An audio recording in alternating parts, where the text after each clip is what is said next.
So my name is Leo Archer. I was born and raised in Dublin, actually in Monkstown outside Dublin, and I came to the United States in 1985.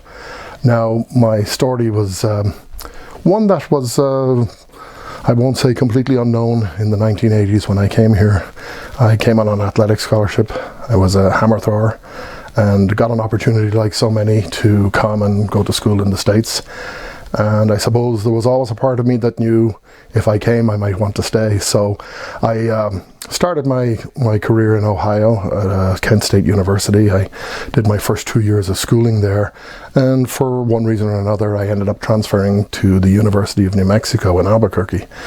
So that was quite a change from growing up in Ireland where everything's green and there's a lot of rain, to going to my first experience of the desert. And indeed, I remember getting off the plane, going out of the airport, and being struck by the heat that certainly was never used to growing up. I continued my studies in New Mexico and graduated with my Bachelor's of Science in Chemistry. Met my future wife and got married, and ended up going to graduate school where I completed a PhD in chemistry. At that stage, I kind of had some decisions to make about what I was going to do and where we were going to go.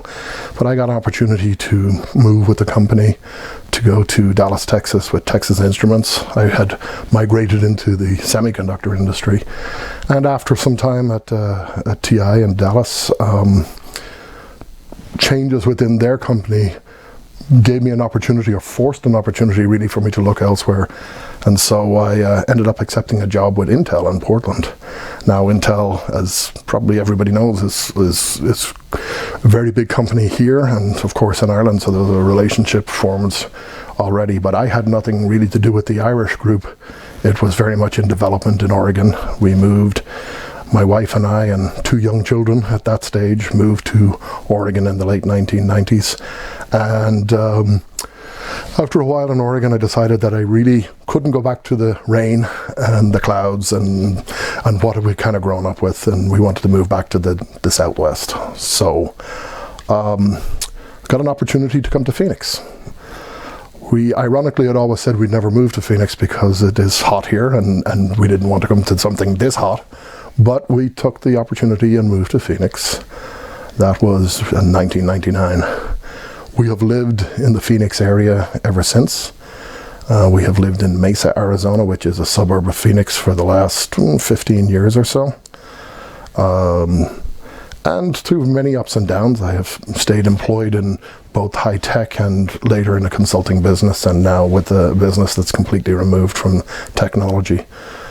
That was my general pathway from being I suppose a snot-nosed kid in Ireland, an athlete with an opportunity, to where I am now with 2 grown-up children. My daughter Kira, who's very actively involved in the Irish Cultural Centre here in Phoenix, and my son Tig, who's a recent college graduate in physics from Arizona State University. Don't have quite the same connections that I used to have in Ireland. My mother died a few years ago. My father is in a nursing home with Alzheimer's, and my brother has his wife and children, and we do stay in close contact, but it's not quite the same as it might have been 10 years ago when my parents were both still vital and alive. And nonetheless, it's very important for me to both personally remember where I came from, what I grew up with, and the benefits and real pluses of growing up in Ireland, and to pass that on to my children. Kira, as I said, is very actively involved. My son a little less so, but that's just life circumstances and ages. But both of them very much appreciate where I came from and where their heritage is very strongly rooted. Both have been to Ireland on multiple occasions. Indeed, both have been there by themselves for one reason or another. In 2016, we were fortunate enough for my daughter to be chosen as the Arizona Colleen and Rose, and therefore the representative for the Rose of Tralee Festival in Tralee in 2016. And we went as a family and had a fantastic time, and Kira performed very well and really, really enjoyed her year's experience. So much so that she has now become the program director for the Irish Colleen program here in Phoenix. So the Arizona Colleen is a title for a young lady in the age between the age of about 18 and 25 that represents the Irish diaspora here in Arizona. And then, of course, the Rose is well known. That's something where you go to Tralee and it's held separately. So we've had that connection. Haven't been home maybe in about 3 years, just for one reason or another. As I said, not having quite the same driver. Still have lots of cousins, lots of uncles and aunts. Social media has opened up the world to new things that when I first moved weren't available. When I first moved, if you made a phone call home, it was a big deal. It was expensive. It wasn't something you got to do all the time. Now I see my children and they're instantaneously talking with friends all around the world. And for Ciara, for example, being involved in the Rose program made instant friends in over 30 nations, and she's traveled all around Europe and got to stay with different Rose companions from her year. So it just shows that there are still great opportunities for the young children, and not so young children as they are now. For me, growing up in Ireland is very, very dear to me. I have great and fond memories of growing up, and I suppose in some respects the innocence of growing up in Ireland in the 1970s and 1980s. But it was also a time of, I suppose, trouble and turmoil that you were always aware of between the ongoing issues in the north of Ireland and the economy in Ireland. And I think when I was left, I may be one of that sort of last of the generation that left as much because opportunity was something that wasn't as clear as it is now. I remember, and indeed I could relate to the speech given by the minister today. I could remember leaving in 1985. I could remember saying goodbye to my grandparents and being very much aware that for them, me going to the States, while they were extremely proud of what I was doing, was also viewed almost as a very sad thing. The concept of the immigrant boat was very, very prevalent for them. And to a very large extent, the fear that I would never come back, even though I did end up going back at Christmas and summer and so forth. So I'm very much aware of that aspect of immigration. It's perhaps not quite the same for the new generation that have come because, as I said, social media being so instant, that's changed the way the world is looked at. Also, the world is smaller for travel.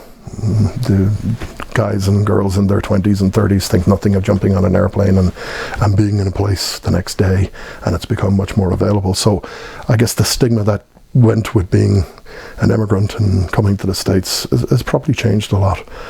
But I think it's very important to keep the connection, and I think it's very important for people in Ireland to realise that, for example, here in Arizona, which is not a place you typically think of when you think of Irish in America. You think of New York, you think of Boston and the big cities on the coast. But there is a huge, relatively speaking, Irish diaspora here of almost 1 million people. And a lot of people that are very, very enthusiastic about maintaining that sense of our identity. Even if we become Americans, even if we become Irish Americans, that's the history of this country. It doesn't mean we've given up all of whom we were. And I think for those who are still at home, you need to understand that we're out here in the Wild West and still trailblazing and bringing to people that we meet our background and our heritage. And that's going to continue to the next generation, I'm happy to say. So today, with the opportunity of celebrating the commemoration of the famine, it was a very moving tribute and very nice to be able to see full circle where no longer having to leave because of death and no opportunity, but now being able to leave for increased prosperity and hopefully bringing that prosperity back in one form or another back to where we came from, even if it's only in the act of being a good ambassador. When we were in school growing up, I went to a Christian Brothers school.